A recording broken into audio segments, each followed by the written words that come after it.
जीवन सत्य की खोज दो मार्गों से हो सकती। एक पुरुष का मार्ग है आक्रमण का,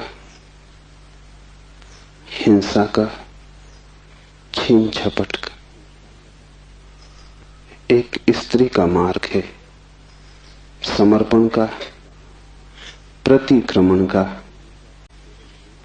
और जो आक्रामक हैं, अहंकार से भरे हैं, जो सत्य को भी छीन झपट करके पाना चाहते हैं, जो सत्य के भी मालिक होने की आकांक्षा रखते हैं, जो परमात्मा के द्वार पर एक सैनिक की भांति पहुंचे हैं विजय करने, वे हार जाएंगे। ऐसे ही जैसे तुम राह चलती एक स्त्री पर हमला कर दो, बलात्कार हो जाएगा। स्त्री का शरीर भी तुम कब्जा कर लोगे, लेकिन उसकी आत्मा तुम्हें न मिल सकेगी, उसका प्रेम तुम न पा सकोगे। तो जो लोग आक्रमण की तरह जाते हैं परमात्मा की तरह, वे बलात्कारी।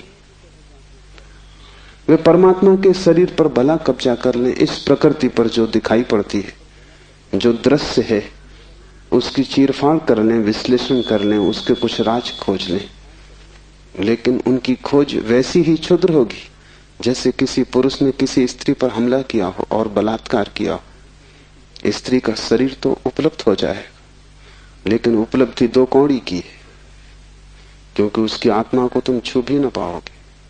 और अगर उसकी आत्मा को न छुआ तो उसके भीतर जो प्रेम की संभावना थी, वो जो छिपा था बीज प्रेम का, वो कभी अंकुरित न होगा। उसकी प्रेम की वर्षा तुम्हें न मिल सकेगी। विज्ञान बलात्कार है,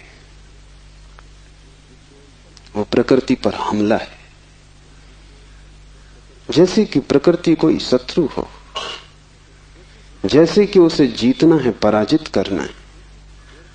इसलिए विज्ञान तोड़फोड़ में भरोसा करता है, विश्लेषण तोड़फोड़ है, काटपीट में भरोसा करता है। अगर वैज्ञानिक से पूछो कि फूल सुंदर है, तो तोड़ेगा फूल को, काटेगा, जांच पड़ताल करेगा, लेकिन उसे पता नहीं तोड़ने में ही सौंदर्य खो जाता। सौंदर्य तो पूरे में था, खंड खंड में सौंदर्य ना मिलेगा।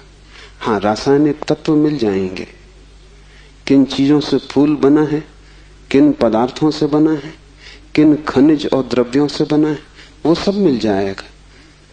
तुम बोतलों में अलग अलग फूल के खंडों को इकट्ठा करके लेबल लगा दोगे, तुम कहोगे ये केमिकल्स हैं, ये पदार्थ हैं, इनसे मिलकर फूल बना था।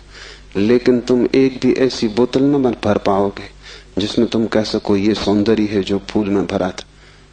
सौंदर्य तिरोहित हो जाएगा। अगर तुमने फूल पर आक्रमण किया तो फूल की आत्मा तुम्हें न मिलेगी, शरीर ही मिलेगा। विज्ञान इसलिए आत्मा में भरोसा नहीं करता। भरोसा करे भी कैसे? इतनी चेष्टा के बाद भी आत्मा की कोई झलक नहीं मिलती। झलक मिलेगी ही नहीं, इसलिए नहीं कि आत्मा नहीं है, बल्कि तुमने जो ढंग चुना है वो आत्मा को पाने का ढंग नहीं। तुम जिस द्वार से प्रवेश किए हो वो क्षुद्र को पाने का द्वार है।